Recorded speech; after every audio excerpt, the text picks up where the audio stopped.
இன்னைக்கு ஒரு mini vlog தான் பார்க்க போகிறோம். அதுவும் இன்றைக்கி சண்டே அதுவும் நான்வெஜ் செஞ்சு சாப்பிட்டு அசத்துறது தான் நம்ம வேலையே. பட் இன்னைக்கு வந்து சங்கட சதுர்த்தியாக வந்துடுச்சுங்க. அப்போல்லாம் பார்த்தீங்கன்னு வச்சுக்கோங்களேன், நானும் என் தங்கச்சியும் யார் லேட்டாக எழுந்துக்கிறாங்களோ அவங்க தான் வின்னு அப்படின்ற மாதிரி ஒரு போட்டிலாம் வச்சு விளையாடிருக்கோம். ஸோ 10-11 மணிக்கு மேலே கூட எழுந்திருக்கேன் நான்.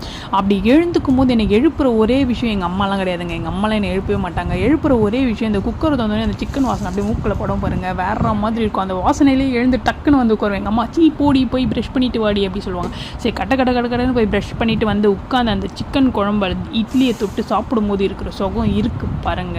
இப்போ பார்த்தீங்கன்னு வைங்களேன், காலையில் எழுந்தோடனே செம்ம பசி இருக்கும். என்னடா செய்யுது அப்படி சொன்னேன். டக்குன்னு ஒரு மீட் வாங்கிட்டு வருவாங்க. வாங்கிட்டு வந்தோடனே அதை வந்து உட்காந்து ஃபர்ஸ்ட் சர்ச் பண்ணுவேன், எது நல்லாயிருக்கும், எந்த டிஷ் நல்லா இருக்குன்னு சொல்லிட்டு யூடியூப்பில் சர்ச் பண்ணிட்டு அவங்க செஞ்சது உட்காந்துட்டு நான் செஞ்சு அதை சாப்பிட்லான்னு நினைக்கும் போது என் பையனுக்கு ஊட்டி விட்டு தானே நான் சாப்பிட்ணும். அதனால் அவனுக்கு ஊட்டி விட்டு அவனே ஒரு 1 hour எடுத்திருப்பான். அதுக்கப்புறமா செஞ்சு சாப்பிட்றதுக்குள்ளே சண்டேவே முடிஞ்சிடும். தேங்க்ஸ் ஃபார் வாட்சிங்.